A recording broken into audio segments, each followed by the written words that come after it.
প্রিয় দর্শক, আসসালামু আলাইকুম। প্রীতি এবং শুভেচ্ছা নেবেন সাজ্জাদ কাদিরের। এই মুহূর্তে আপনাদের সামনে কথা বলতে এসেছি মিলিটারি অপারেশনস জোন নিয়ে সেনাবাহিনী যে বার্তা দিল, এই প্রসঙ্গটা নিয়ে কথা বলবো। ভারতের একটি গণমাধ্যম নর্থ ইস্ট নিউজ একটি সংবাদ দিয়েছে যে বাংলাদেশের কক্সবাজার থেকে বান্দরবন পর্যন্ত মিলিটারি অপারেশনস জোন ঘোষণা করতে যাচ্ছে বাংলাদেশের সেনাবাহিনী। সেই সংবাদটি একটি মিথ্যা, একটি উদ্দেশ্যমূলক বলে সেনাবাহিনী তাদের ভেরিফাইড ফেসবুক পেজে একটি বার্তা দিয়েছে। এই বার্তায় বলা হয়, ভারতীয় গণমাধ্যম নর্থ ইস্ট নিউজ কর্তৃক প্রকাশিত Bangladesh to declare Cox's Bazar to Bandarban area as a military operations zone শীর্ষক প্রতিবেদনটি সম্পূর্ণ মিথ্যা, ভিত্তিহীন এবং উদ্দেশ্য প্রণোদিত। এই ধরনের সংবাদ ভারতীয় কিছু গণমাধ্যমের পরিকল্পিত অপচেষ্টার অংশ, যার উদ্দেশ্য বাংলাদেশের অভ্যন্তরীণ স্থিতিশীলতা বিনষ্ট করা এবং সশস্ত্র বাহিনীর ভাবমূর্তিকে ক্ষুণ্ণ করা। প্রতিবেদনটিতে বাংলাদেশ সেনাবাহিনী সন্ত্রাসী বা বিচ্ছিন্নতাবাদী গোষ্ঠীকে সমর্থন দিচ্ছে এই ধরনের ইঙ্গিত দেওয়া হয়েছে, যা একেবারে ভিত্তিহীন, অসত্য এবং এক ধরনের বিদ্বেষপূর্ণ অপপ্রচার।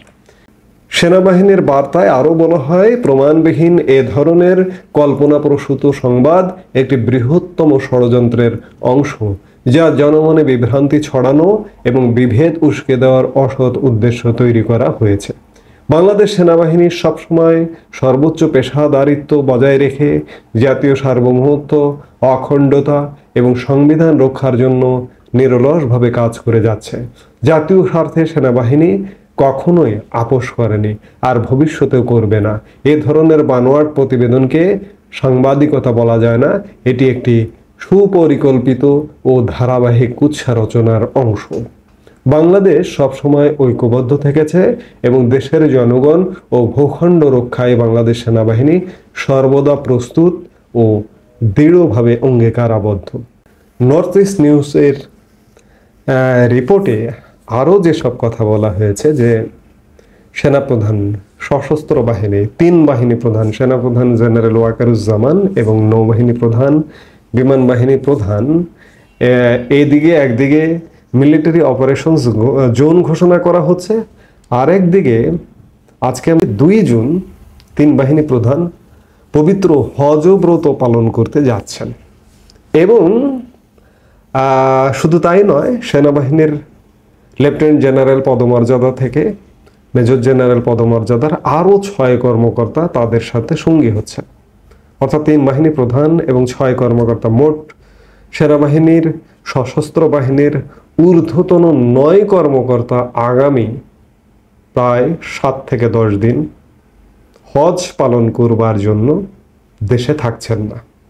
হজ পালন, ধর্মীয় অনুশাসন পালন, নিঃসন্দেহে যার যার ধর্ম পালন করবে, ধর্ম পালন করতে যাবে। আমি চাকরি করি বলে আমি ধর্ম পালন করতে পারবো না তা নয়, কিন্তু এই মুহূর্তে এই রিপোর্টটিতে এমন আশঙ্কাও করা হয়েছে, বাংলাদেশ এক প্রকার এই সময় সেনা কর্মকর্তারা, ঊর্ধ্বতন সেনা কর্মকর্তারা অনুপস্থিত থাকবেন।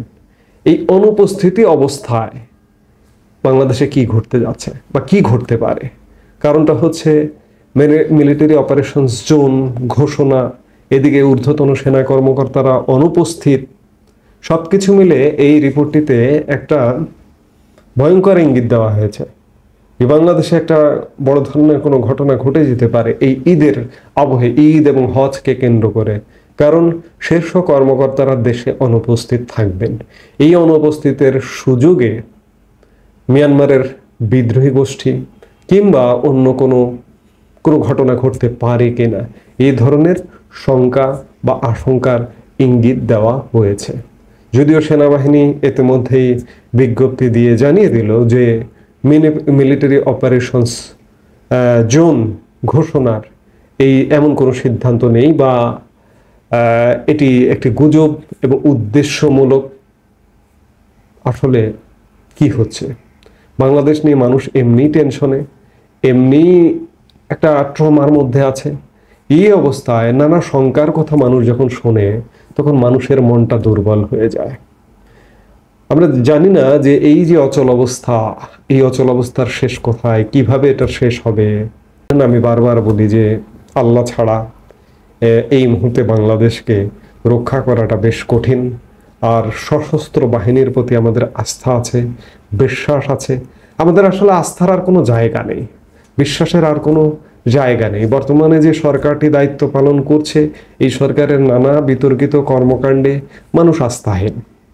শুরুতে অনেক মানুষ হয়তো ভেবেছিল যে একটা কিছু হবে, একটা পরিবর্তন হবে, একটা পরিবর্তনের বাংলাদেশের দিকে আমরা এগিয়ে যাব, কিন্তু সেটি হচ্ছে না। সেই আশায় ঘুরে পালে সেই জায়গায় একমাত্র আমাদের রাজনীতি আস্থার জায়গা নেই, একমাত্র ভরসার জায়গা সেনাবাহিনী। সেনাবাহিনী কি করবে বাংলাদেশ নিয়ে, বাংলাদেশ সুরক্ষায়? সেনাবাহিনী ভালো জানে কোনটা করলে ভালো হয়, সেটি সেনাবাহিনী আসলে বলতে পারে। আমরা সেনাবাহিনীর প্রতি আস্থা রাখি, বিশ্বাস রাখি, এছাড়া আমাদের কোনো উপায় নেই। বারবার বলি, এখনো বলছি, এবং সেই কথা বলেই শেষ করতে চাইছি। এই মুহূর্তে বিদায় নিচ্ছি। সবাই ভালো থাকুন, সুস্থ থাকুন। আমাদের ভিডিওগুলো নিয়মিত পেতে সাবস্ক্রাইব করুন Sajjad Kadir and the legends YouTube channel এবং লাইক, কমেন্ট, শেয়ার করে সাথে থাকুন।